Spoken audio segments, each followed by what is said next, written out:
गुरुभ्यो नमः। हरि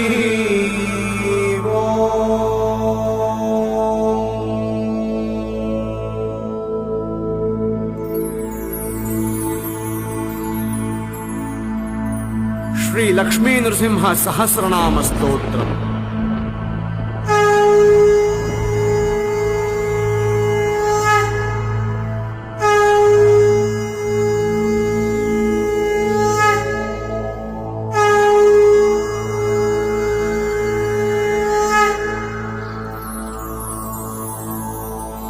मार्कण्डेय उवाच एवं युद्धमभूत् घोरं रौद्रं दैत्यबलैः सह नृसिंहस्याङ्गसम्भूतैर्नारसिंहैरनेकशः दैत्यकोटिर्हतास्तत्र केचित् भीता पलायिताः। तं दृष्ट्वा तीव संक्रुद्धो हिरण्यकशिपुः स्वयम् भूतपूर्वैरमृत्युर्म इति ब्रह्मवरोद्धतः। बबर्ष शरवर्षेण नारसिंहो वृषं बली द्वन्द्वयुद्धम् अभूत् उग्रं दिव्यवर्षसहस्रकम्। दैत्येन्द्रे साहसं दृष्ट्वा देवाश्चेन्द्रपुरोगमाः श्रेयकस्य भवेदत्र इति चिन्तापराभवन्। तदा क्रुद्धो नृसिंहस्तु दैत्येन्द्रप्रहितान्यपि विष्णुचक्रं महाचक्रं कालचक्रं तु वैष्णवम् रौद्रं पाशुपतं रामं कौबेरं कुलिशासनम् आग्नेयं वारुण्यं सौम्यं मोहनं सौरपार्वतम् भार्गवादिबहोन्यस्त्राण्यभक्षयत कोपनः। सन्ध्याकाले सभाद्वारे स्वान्के निक्षिप्य भैरवः ततः खड्गधरं दैत्यं जग्राह नरकेसरी।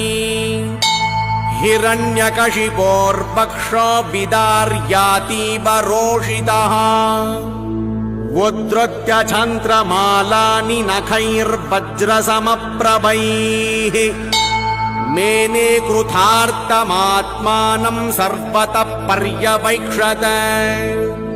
हर्षिता देवता सर्वा पुष्पवृष्टिमवाकिरन् देवदुन्दुभयोने दुर्विमलाश्च दिशो भवन्। नरसिंहमतीवोग्रं विकीर्णवदनं वृषम् लेलिहानं च गर्जन्तं खालानलसमप्रभम् अतिरौद्रं महाकायं महादंष्ट्रं महारुतम् महासिंहं महारूपं दृष्ट्वा संक्षुभितं जगत्। सर्वदेवगणैः सार्धं तत्रागत्य पितामहः आगन्तुकैर्भूतपूर्वैर्वर्तमानैरनुत्तमैः गुणैर्नाम सहस्रेण तुष्टावश्रुतिसम्मतैः।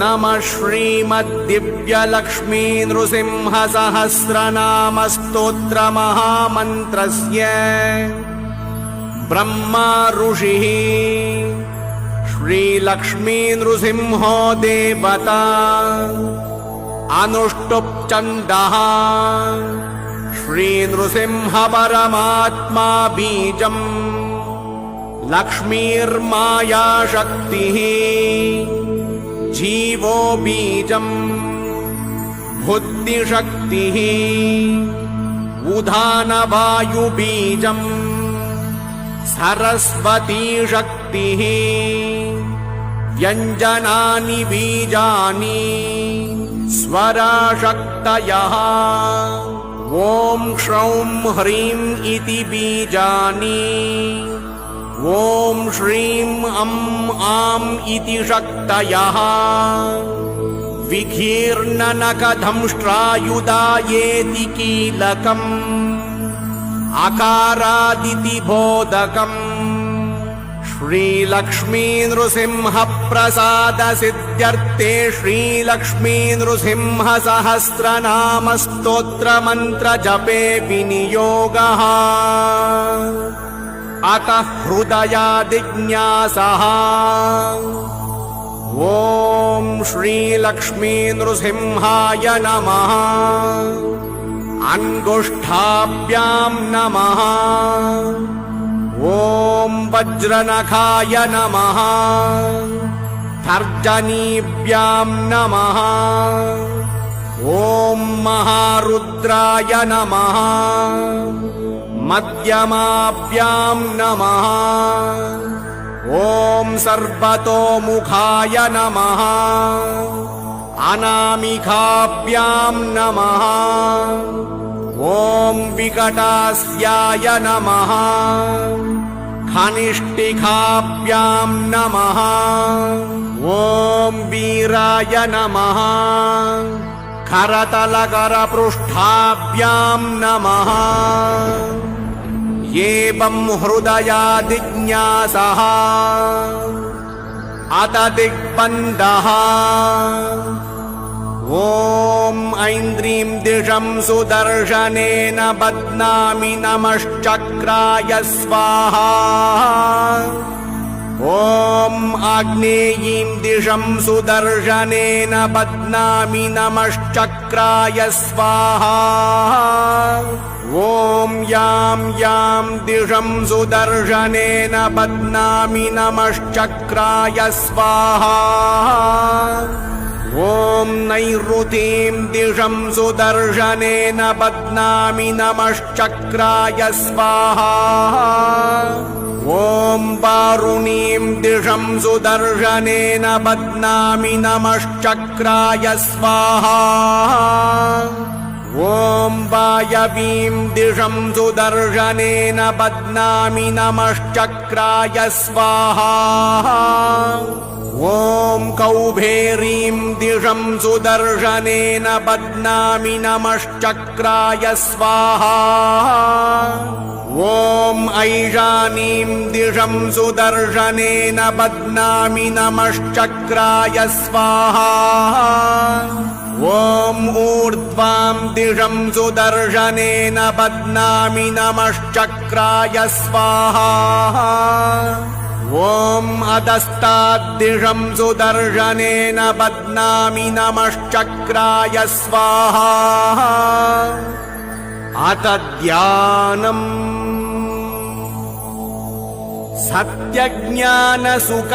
सत्यज्ञानसुखस्वरूपममलं क्षीराब्धिमध्ये स्थितम् योगरूढमतिप्रसन्नवदनं भूषा सहस्रोज्ज्वलम् त्रक्षं चक्रपिनाकसाभयवरान् बिभ्राणमर्कच्छविम् छत्रीभूतफणीन्द्रमिन्दुदबलं लक्ष्मी नृसिंहं भजे उपास्महे नृसिंहाख्यं ब्रह्म वेदान्तगोचरम् भूयो लालितसंसारच्छेदहेतुं जगद्गुरुम् ब्रह्मोवाच ॐ ह्रीं श्रीं ऐं ह्रौं ॐ नमो नारसिंहाय वज्रधंष्ट्राय वज्रिणे वज्रदेहाय वज्राय नमो वज्रनकाय च वासुदेवाय वन्द्याय वरदाय वरात्मने वरदाभयहस्ताय वराय वररूपिणे वरेण्याय वरिष्ठाय श्रीवराय नमो नमः प्रह्लादवरदायैव प्रत्यक्षवरदाय च परात्परपरेशाय पवित्राय पिनाकिने पावनाय प्रसन्नाय पाशिने पापहारिणे पुरुष्टुताय पुण्याय पुरुहूताय ते नमः। तत्पुरुषाय तत्याय पुराणपुरुषाय च पुरोदसे पूर्वजाय पुष्कराक्षाय ते नमः। पुष्पहासाय हासाय महाहासाय शार्ङ्गिणे सिंहाय सिंहराजाय जगत्पश्याय ते नमः। अट्टहासाय रोषाय जलवासाय ते नमः। भूतावासाय भासाय श्रीनिवासाय कट्किने कण्गजिह्वाय सिंहाय खड्गवासाय ते नमः। नमो मूलादिवासाय धर्मवासाय दन्विने धनञ्जयाय धन्याय नमो मृत्युञ्जयाय च शुभञ्जयाय सूत्राय नमः शत्रुञ्जयाय च निरञ्जनाय नीराय निर्गुणाय गुणाय च निष्प्रपञ्चाय निर्वाणप्रदाय निबिडाय च निरालम्बाय नीलाय निष्कलाय कलाय च निमेषाय निबन्धाय निमेषगमनाय च निर्द्वन्द्वाय निराशाय निश्चयाय निराय च निर्मलाय निबन्धाय निर्मोहाय निराकृते नमो नित्याय सत्याय सत्कर्म निरताय च सत्यध्वजाय मुञ्जाय मुञ्जकेशाय केशिने हरीशाय च शेषाय गुडाकेशाय वै नमः। सुखेशायोर्ध्वखेशाय खेशिसंहारकाय च जलेशाय स्थलेशाय पद्मेशायोग्ररूपिणे कुशेशयाय खूलाय खेशवाय नमो नमः। सूक्तिकर्णाय सूक्ताय रक्तजिह्वाय रागिणे दीप्तरूपाय दीप्ताय प्रदीप्ताय प्रलोभिने प्रच्छिन्नाय प्रबोधाय प्रभवे विभवे नमः। प्रभञ्जनाय पान्ताय प्रमाया प्रमिताय च प्रकाशाय प्रतापाय प्रज्वालायोज्ज्वलाय च ज्वालामाला स्वरूपाय ज्वलज्जिह्वाय ज्वालिने महोज्ज्वलाय खालाय खालमूर्तिधराय च खालान्तकाय खल्पाय खलनाय कृते नमः।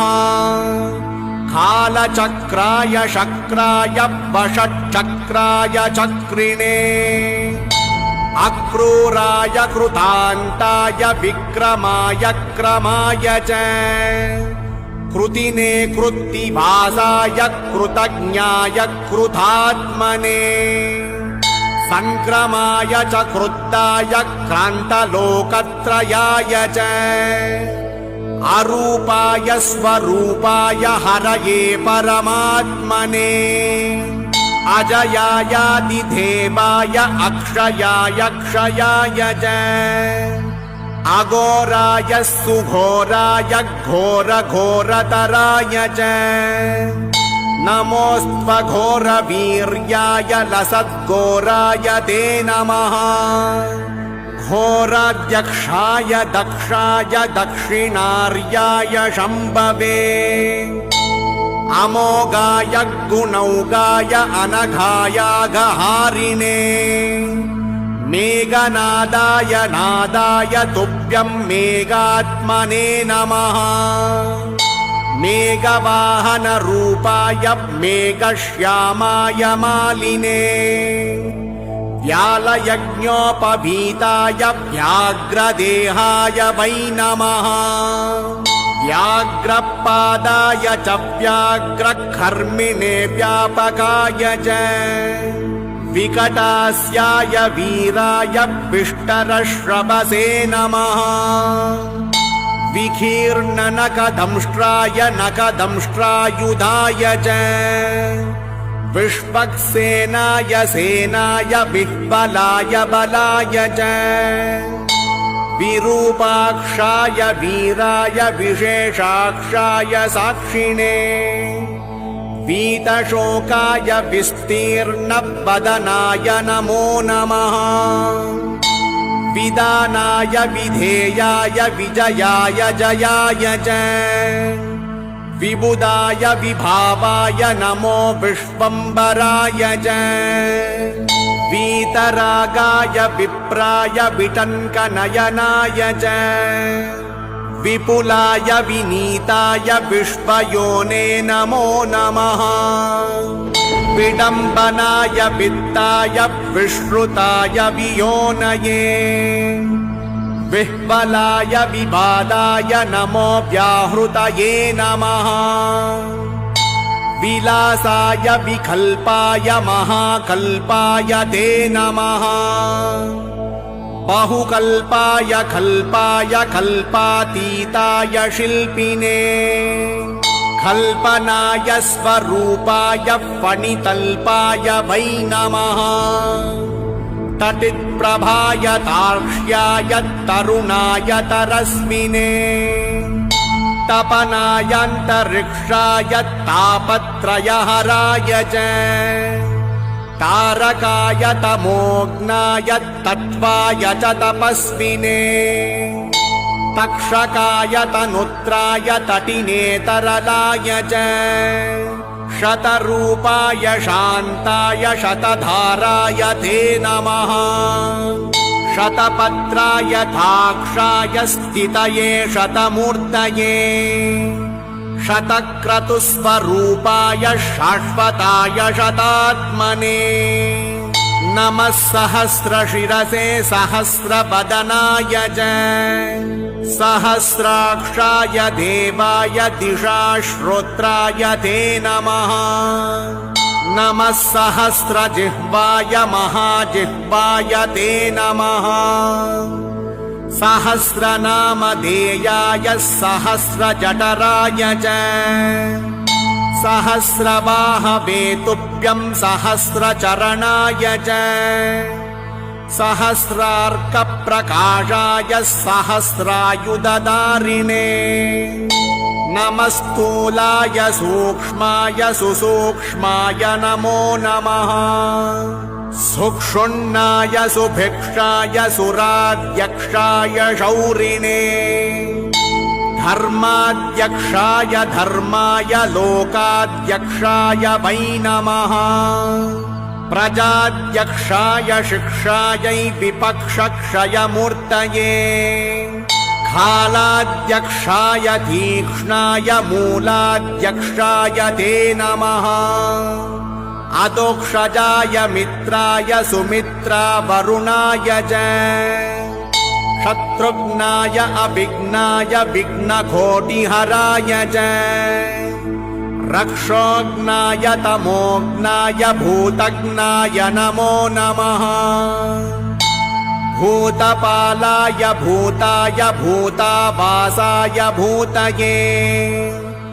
भूतवेतालघाताय भूताधिपतये नमः भूतग्रहविनाशाय भूतसंयमिने नमः महाभूताय भृगवे सर्वभूतात्मने नमः सर्वारिष्टविनाशाय सर्वसम्पत्कराय च सर्वाधाराय सर्वाय सर्वार्तिहरये नमः सर्वदुःखप्रशान्ताय सर्वसौभाग्यदायिने सर्वज्ञायाप्यनन्ताय सर्वशक्तिधराय च सर्वैश्वर्यप्रधात्रे च सर्वकार्यविधायिने सर्वज्वर विनाशाय सर्वरोगापहारिणे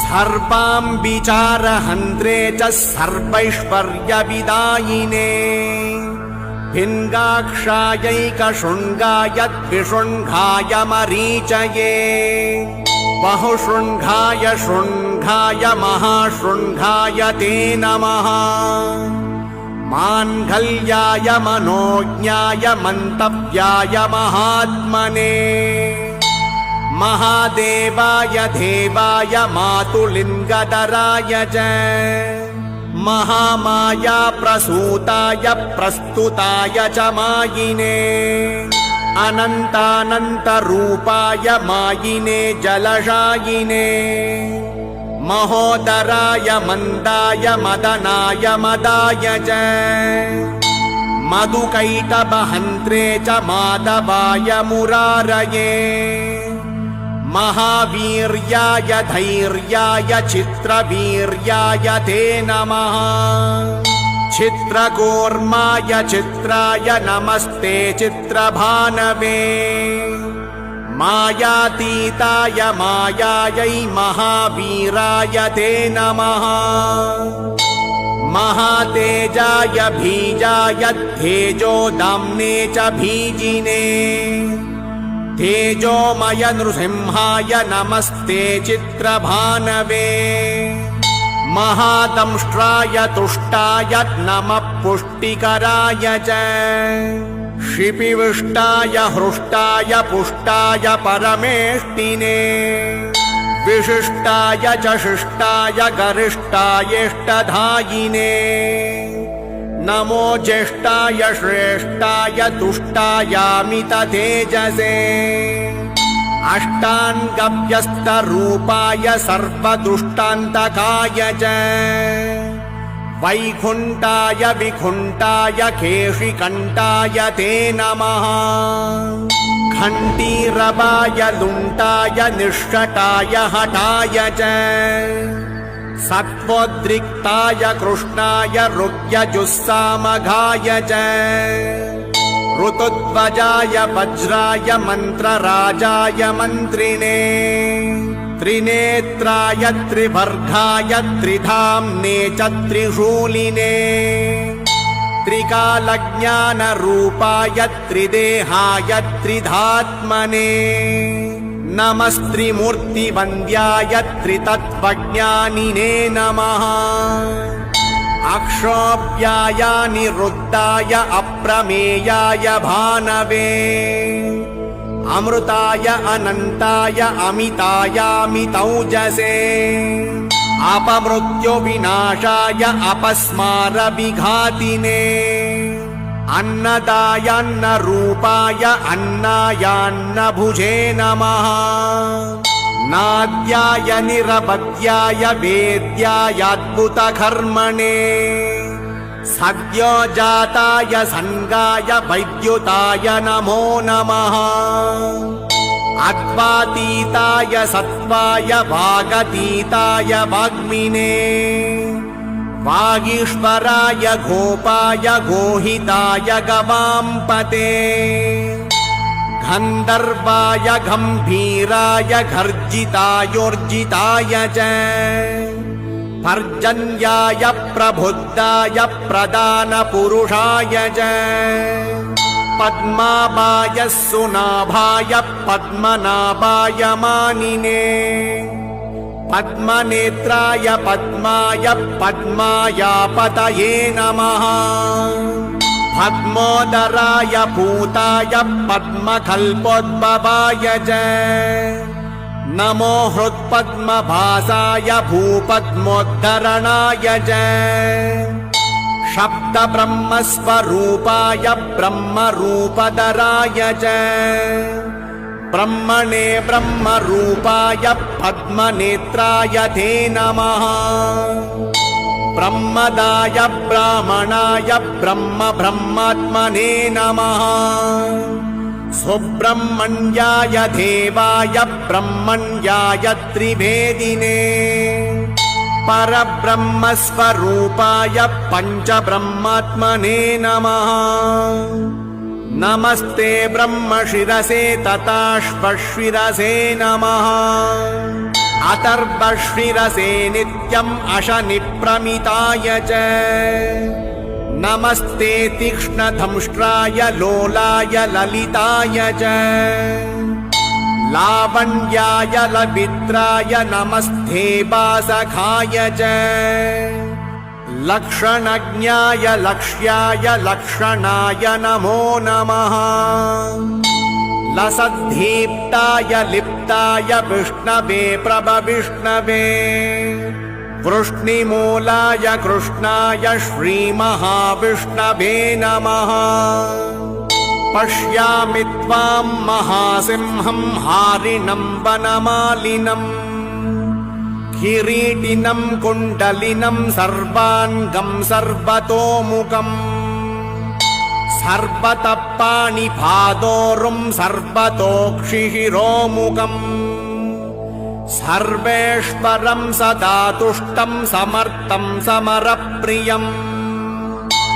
बहुयोजन विस्तीर्णं बहुयोजनमायतम् बहुयोजन हस्ताङ्घ्रिं बहुयोजननासिकम् महारूपं महावक्त्रं महादंष्ट्रं महाभुजम् महानादं महारौद्रं महाकायं महाबलम् आनाभेर्ब्रह्मणो रूपम् आगलाद्वैष्णवं तदा आशीर्षाद्रुद्रमीशानं तदग्रे सर्वतः शिवम् नमोऽस्तु नारायण नारसिंह नमोऽस्तु नारायण वीरसिंह नमोऽस्तु नारायण क्रूरसिंह नमोऽस्तु नारायण दिव्यसिंह नमोऽस्तु नारायण व्याघ्रसिंह नमोऽस्तु नारायण पुच्छसिंह नमोऽस्तु नारायण पूर्णसिंह नमोऽस्तु नारायण रौद्रसिंह नमो नमो भीषणभद्रसिंह नमो नमो विज्वलनेत्रसिंह नमो नमो बृंहितभूतसिंह नमो नमो निर्मलचित्रसिंह नमो नमो निर्जितखालसिंह नमो नमः कल्पितकल्पसिंह नमो नमः कामदखामसिंह नमो नमस्ते भुवनैकसिंह या वा पृथिव्योरिदमन्तरं हि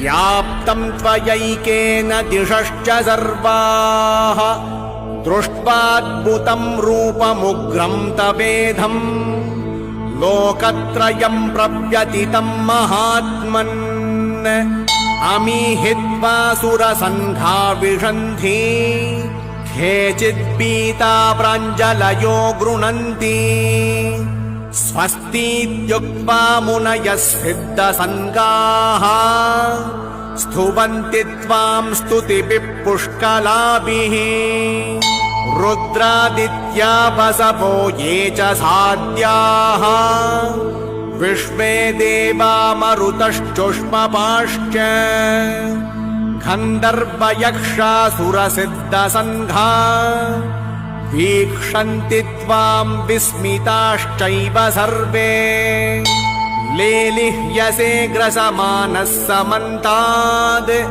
लोकान् समग्रान् वदनैर्ज्वलद्भिः तेजोभिरापूर्य जगत्समग्रम् वासस्तवोग्रा प्रतपन्ति विष्णो भविष्णुस्त्वं सहिष्णुस्त्वं राजिष्णुर्जिष्णुरेव च पृथिवीह्यन्तरिक्षं त्वं पर्वतारण्यमेव च खलाकाष्ठाभिलिप्तस्त्वं मुहूर्तप्रहरादिकम् अहोरात्रं त्रिसन्ध्यं च पक्षमासर्तु वत्सराः युगादिर्युगभेदस्त्वं संयुगो युगसन्दयः नित्यं नैमित्तिकं दैनं महाप्रलयमेव च करणं कारणं कर्ता भर्ता हर्ता त्वमीश्वरः सत्कर्ता सत्कृतिर्गोप्ता सच्चिदानन्दविग्रहः प्रणस्त्वं प्राणिनां प्रत्यक् आत्मा त्वं सर्वदेहिनां सुज्योतिस्त्वं परं ज्योतिरात्मज्योति सनातनः ज्योतिर्लोकस्वरूपस्त्वं ज्योतिर्ज्ञज्योतिषां पतिः स्वाहाकार स्वधाकारो वषट्कार कृपाकरः हन्तकारो निराकारो वेदाकारश्च शङ्करः अकारादिहकारान्त ओंकारो लोककारकः एकात्मा त्वमनेकात्मा चतुरात्मा चतुर्भुजः चतुर्मूर्तिश्चतुर्दंष्ट्रश्चतुर्वेदमयोत्तमः लोकप्रियो लोकगुरुर्लोकेशो लोकनायकः लोकसाक्षी लोकपतिर्लोकात्मा लोकलोचनः लोकादारो बृहल्लोको लोकालोकमयो विभुः लोककर्ता विश्वकर्ता कृता वर्तकृतागमः अनादिस्त्वम् अनन्तस्त्वम् अभूतो भूतविग्रहः स्तुतिस्तुत्यस्तवप्रीतस्थोता नेता नियामकः त्वं गतिस्त्वं मतिर्मह्यं पिता माता गुरुः सखा सुहृदश्चात्मरूपस्त्वं त्वां विना नास्ति मे गतिः नमस्ते मन्त्ररूपाय अस्त्ररूपाय ते नमः बहुरूपाय रूपाय पञ्चरूपधराय च भद्ररूपाय रूढाय योगरूपाय योगिने समरूपाय योगाय योगपीठस्थिताय च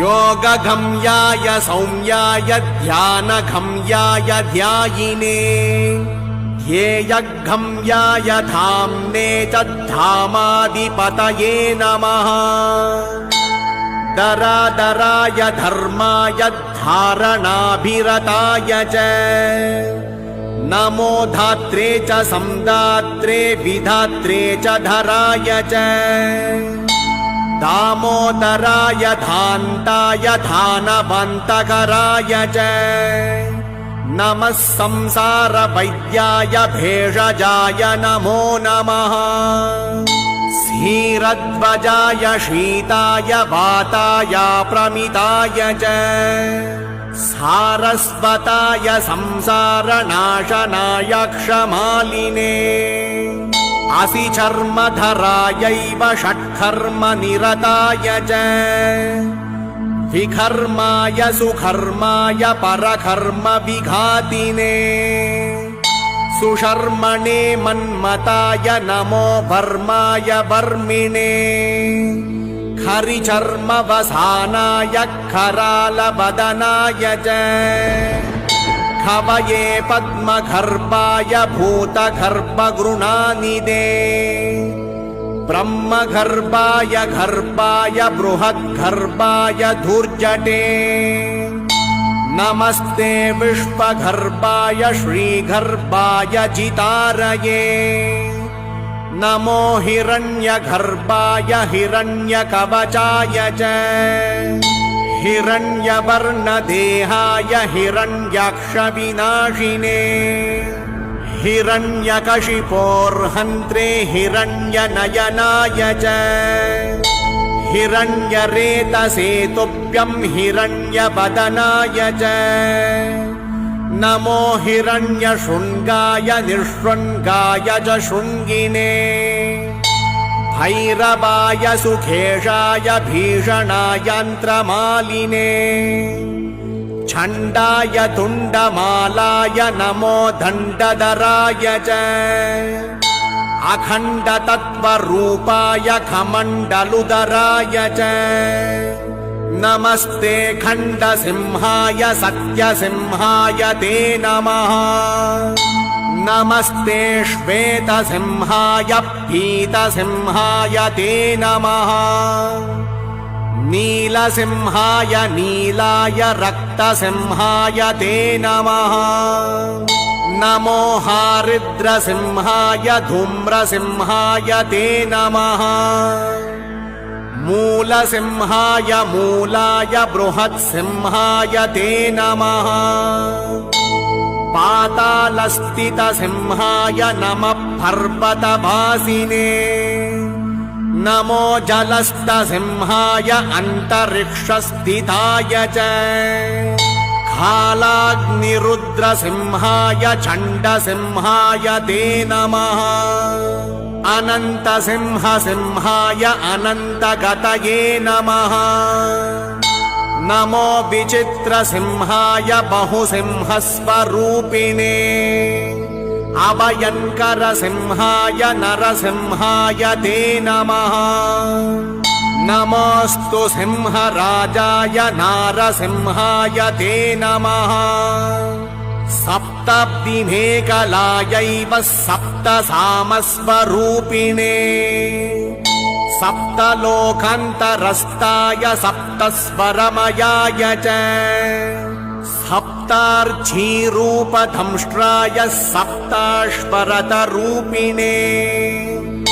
सप्तवायुस्वरूपाय सप्तछन्दोमयाय च स्वच्छाय स्वच्छरूपाय स्वच्छन्दाय च ते नमः श्रीवत्साय सुवेशाय श्रुतये श्रुतिमूर्तये शुचिश्रवाय शूराय सुप्रभाय सुधन्विने शुभ्राय सुरनाथाय सुलभाय शुभाय च सुदर्शनाय सूक्ष्माय निरुक्ताय नमो नमः सुप्रभावस्वभावाय भवाय विभवाय च सुशाखाय विशाखाय सुमुखाय सुखाय च सुनखाय सुधंष्ट्राय सुरताय सुधाय च सांख्याय सुरमुख्याय प्रख्याताय प्रभाय च नमः खट्वाङ्गहस्ताय खेटमुद्गरपाणये खगेन्द्राय मृगेन्द्राय नागेन्द्राय दृढाय च नागकेयूरहाराय नागेन्द्रायागमर्दिने नदीवासाय नग्नाय नानारूपधराय च नागेश्वराय नागाय नमिताय नराय च नागान्तकरथायैव नरनारायणाय च नमो मत्स्यस्वरूपाय कच्छपाय नमो नमः नमो यज्ञवराहाय नरसिंहाय ते नमः विक्रमाक्रान्तलोकाय वामनाय महौजसे नमो भार्गवरामाय रावणान्तकराय च नमस्ते बलरामाय कंसप्रध्वंसकारिणे बुद्धाय बुद्धरूपाय तीक्ष्णरूपाय कल्किने आत्रेयाय अग्निनेत्राय कपिलाय द्विजाय च क्षेत्राय पशुपालाय पशुवक्त्राय ते नमः गृहस्थाय वनस्थाय यतये ब्रह्मचारिणे स्वर्गापवर्गधात्रे च तद्भोक्त्रे च मुमुक्षवे शालग्रामनिवासाय क्षीराब्धिशयनाय च श्रीशैलाद्रिनिवासाय शैलावासाय ते नमः। योगिहृत्पद्मवासाय महाहासाय ते नमः। गुहावासाय गुह्याय गुप्ताय गुरवे नमः। नमो मूलादिवासाय नीलवस्त्रधराय च। भीतवस्त्राय शस्त्राय रक्तवस्त्रधराय च। रक्तमाला विभूषाय रक्तगन्धानुलेपिने। धुरन्धराय धूर्ताय धुर्धराय धराय च। धुर्मदाय दुरन्ताय धुर्धराय नमो नमः। धुर्निरीक्षाय निष्ठाय धुर्दर्शाय द्रुमाय च। धुर्वेदाय दुराशाय दुर्लभाय नमो नमः। द्रुप्ताय दीप्तवक्त्राय अदृप्तनयनाय च। उन्मत्ताय प्रमत्ताय नमो दैत्यारये नमः। रसज्ञाय रसेशाय आरक्तरसनाय च। पत्याय परितोषाय रत्याय रसिकाय च। ऊर्ध्वकेशोर्ध्वरूपाय नमस्ते चोर्ध्वरेतसे। ऊर्ध्वसिंहाय सिंहाय नमस्ते चोर्ध्वबाहवे। परप्रध्वंसकायैव शङ्खचक्रधराय च। गदापद्मधरायैव पञ्चबाणधराय च। कामेश्वराय कामाय कामपालाय कामिने। नमः कामविहाराय कामरूपधराय च। सोमसूर्याग्निनेत्राय सोमपाय नमो नमः। नमः सोमाय वामाय वामदेवाय ते नमः। सामस्वनाय सौम्याय भक्तिगम्याय वै नमः। कूष्माण्डगणनाथाय सर्वश्रेयस्कराय च। भीष्माय भीकरायैव भीमविक्रमणाय च। मृगग्रीवाय जीवाय जिताय जितकाशिने। जटिने जामदग्न्याय नमस्ते जातवेदसे। जपाकुसुमवर्णाय जप्याय जपिताय च। जरायुजायण्डजाय स्वेदजायोद्भिज्जाय च। जनार्दनाय रामाय जाह्नवीजनकाय च। जराजन्मादिधूराय प्रद्युम्नाय प्रमोदिने। जिह्वारौद्राय रुद्राय वीरभद्राय ते नमः। छिद्रूपाय समुद्राय खद्रुद्राय प्रचेतसे।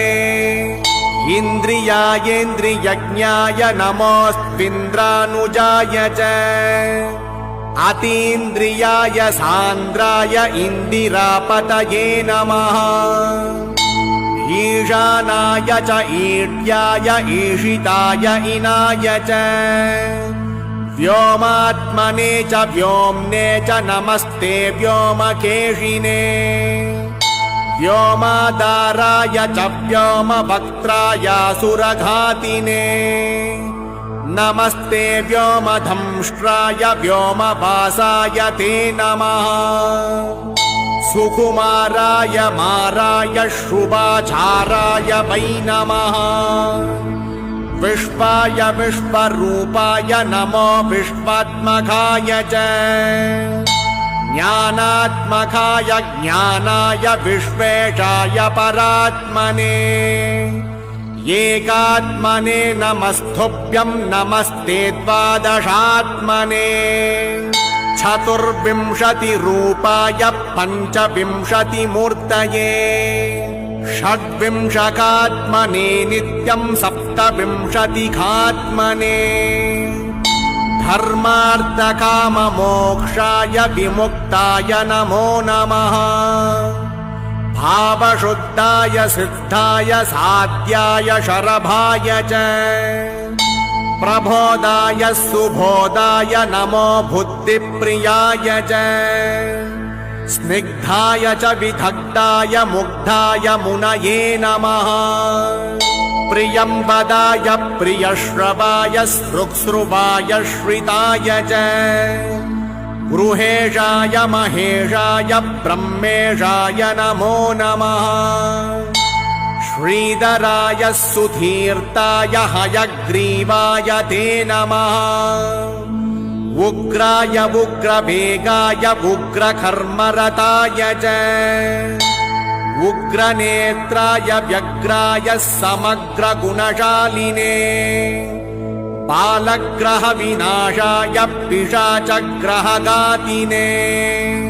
दुष्टग्रह निहन्त्रे च निग्रहानुग्रहाय च वृषध्वजाय वृष्ण्याय वृषाय वृषभाय च उग्रश्रवाय शान्ताय नमः श्रुतिधराय च नमस्ते देवदेवेश नमस्ते मधुसूदन नमस्ते पुण्डरीकाक्ष नमस्ते दुरितक्षय नमस्ते करुणासिन्धो नमस्ते समितिञ्जय नमस्ते नरसिंहाय नमस्ते गरुडध्वज यज्ञनेत्र नमस्तेस्तु खालध्वज जयध्वज अग्निनेत्र नमस्तेस्तु नमस्ते ह्यमरप्रिय महानेत्र नमस्तेस्तु नमस्ते भक्तवत्सल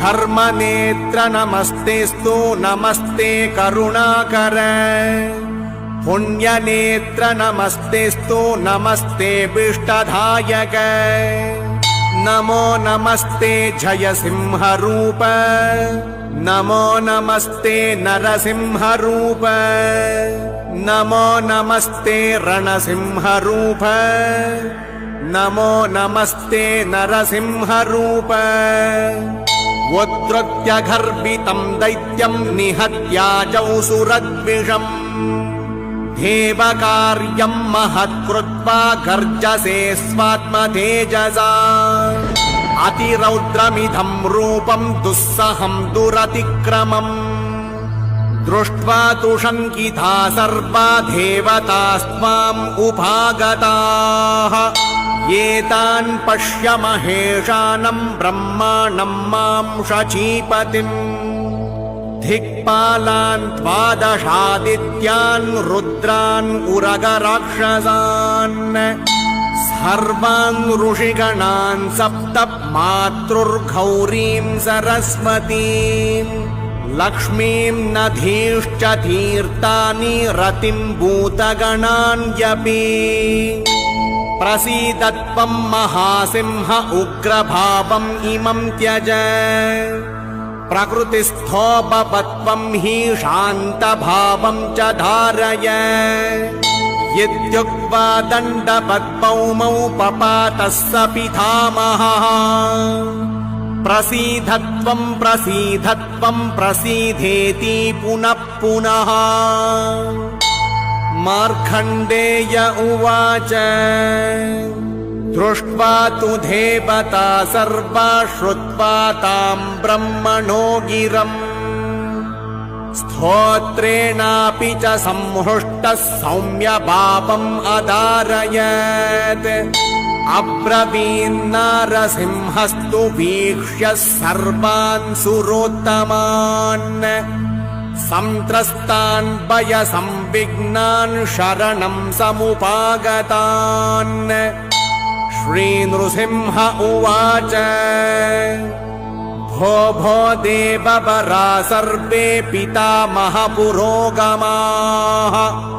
शृणुत्वं मम वाक्यं च भवन्तु विगतज्वराः यद्दितं भवतां नूनं तत्करिष्यामि साम्प्रतम् एवं नाम सहस्रं मे त्रिसन्ध्यं यः पठेच्युचिः शृणोति वा श्रावयति पूजान्ते भक्तिसंयुतः सर्वान् कामान् अवाप्नोति जीवेच्च शरदां शतम् यो नामभिर्नृसिंहाद्यैरर्चयेत् क्रमशो मम सर्वतीर्थेषु यत्पुण्यं सर्वतीर्थेषु यत्फलम् सर्वपूजासु यत्प्रोक्तं तत्सर्वं लभते वृषम् जातिस्मरत्वं लभते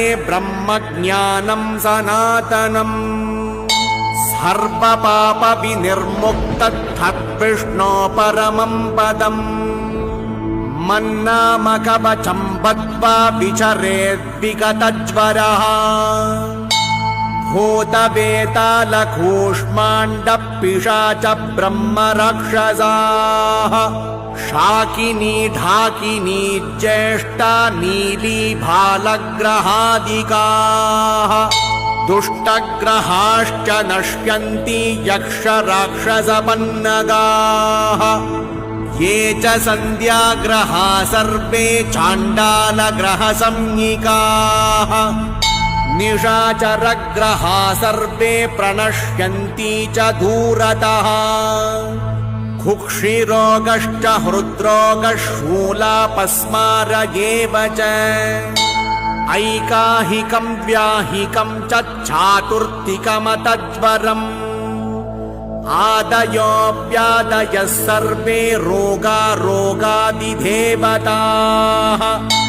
शीघ्रं नश्यन्ति ते सर्वे नृसिंहस्मरणात्सुराः राजानो धासतां यान्ति शत्रवो यान्ति मित्रताम् जलानिस्तलतां यान्ति वह्नयो यान्ति शीतताम् विषाण्यप्यमृथायन्ति नृसिंहस्मरणात्सुराः राज्यकामो लभेद्राज्यं धनकामो लभेद्धनम् विद्याकामो लभेद्विद्यां बद्धो मुच्येत बन्धनात् व्यालव्याघ्रभयं नास्ति चोरसर्पादिकं तथा अनुकूला भवेत् भार्या लोकैश्च प्रतिपूज्यते सुपुत्रान् धनधान्यं च भवन्ति विगतज्वराः एतत् सर्वं समाप्नोति नृसिंहस्य प्रसादतः जलसन्तरणे चैव पर्वतारण्यमेव च वनेऽपि विचरन्मर्त्यो दुर्गमे विषमे पति खलिप्रवेशने चापि नारसिंहं न विस्मरेत् ब्रह्मग्नश्च पशुघ्नश्च भ्रूणः गुरुतल्पगः मुच्यते सर्वपापेभ्यः कृतघ्नस्त्रीविघातकः वेदानां दूषकश्चापि माता पितृविनिन्दकः असत्यस्तु तथा यज्ञनिन्दको लोकनिन्दकः स्मृत्वा सखृन्नृसिंहं तु मुच्यते सर्वखिल्बिषैः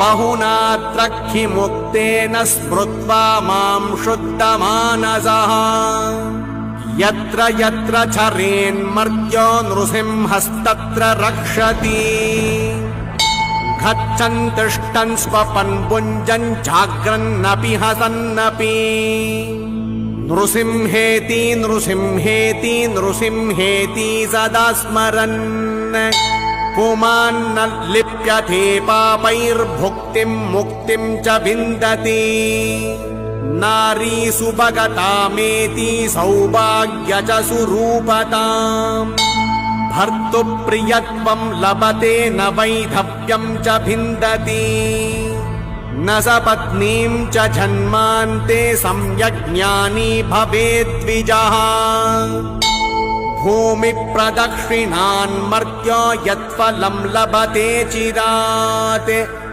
तत्फलं लभते नारसिंहमूर्तिप्रदक्षिणात्। मार्कण्डेय उवाच यद्युक्त्वा देवदेवेशो लक्ष्मीमालिन्यलीलया प्रह्लादस्याभिषेकं तु ब्रह्मणे चोपदिष्टवान्। श्रीशैलस्य प्रसादे तु लोकानां च हिताय वै स्वरूपं स्थापयामास प्रकृतिस्थो भवत्तदा। ब्रह्मापि दैत्यराजानं प्रह्लादम् अभ्यषेचयत्। दैवतैः सह सुप्रीतो ह्यात्मलोकं ययौ स्वयम्। हिरण्यकशिपोर्भीत्या प्रपल्लाय शचीपतिः स्वर्गराज्यात् परिभ्रष्टो युगानामेकविंशतिम्। नृसिंहेन हते दैत्ये स्वर्गलोकम् अवापसः। दिक्पालाश्च सुसम्प्राप्ता स्वस्वस्थानम् अनुत्तमम्। धर्मे मतिः समस्तानां प्रजानाम् अभवत्तदा। एवं नाम सहस्रं मे ब्रह्मणा निर्मितं पुरा। पुत्रा नद्यापयामास सनकादीन् महामतिः। ऊचुस्ते च ततः सर्वे लोकानां हितकाम्यया। देवता ऋषयः सिद्धा यक्षविद्याधरोरगाः। गन्धर्वाश्च मनुष्याश्च इहामुत्र फलैषिणः। अस्य स्तोत्रस्य पाठाद्दिग्विशुद्धमनसो भवन्। सनत्कुमार सम्प्राप्तो भारद्वाजो महामतिः। तस्मात् अंगिरस प्राप्तस्तस्मात् प्राप्तो महाक्रतुः। जग्राह भार्गवस्तस्मात् अग्निमित्राय सोऽब्रवीत्। क्षैगीषव्याय सप्राह सोऽब्रवीच्यवनाय च। तस्मात् अपापशाण्डिल्यो खर्गाय प्राह वै मुनिः। क्रतुञ्जयाय सप्राह जातुकर्ण्याय संयमौ।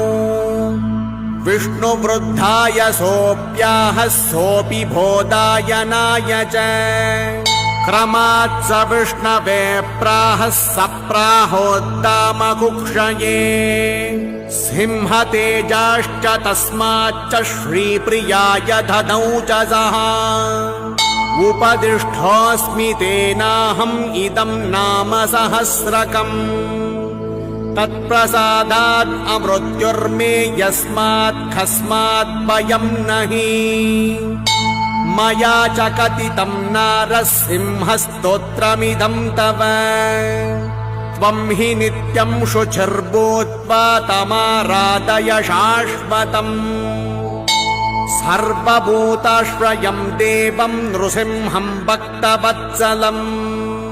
भोजयित्वा स्तवं जप्त्वा हुत्वा निश्चलमानसः। प्राप्स्यसे महतीं सिद्धिं सर्वान् कामान् वरोत्तमान्।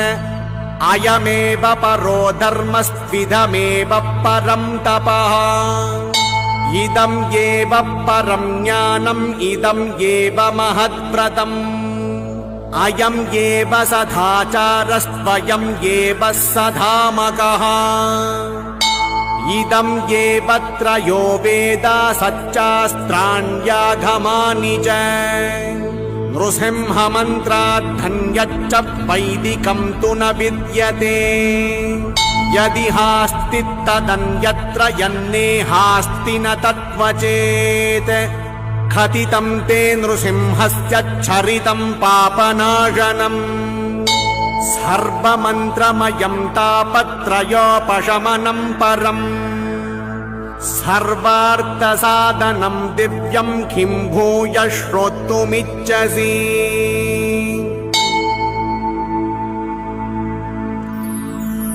इति श्रीलक्ष्मी नृसिंहसहस्रनाम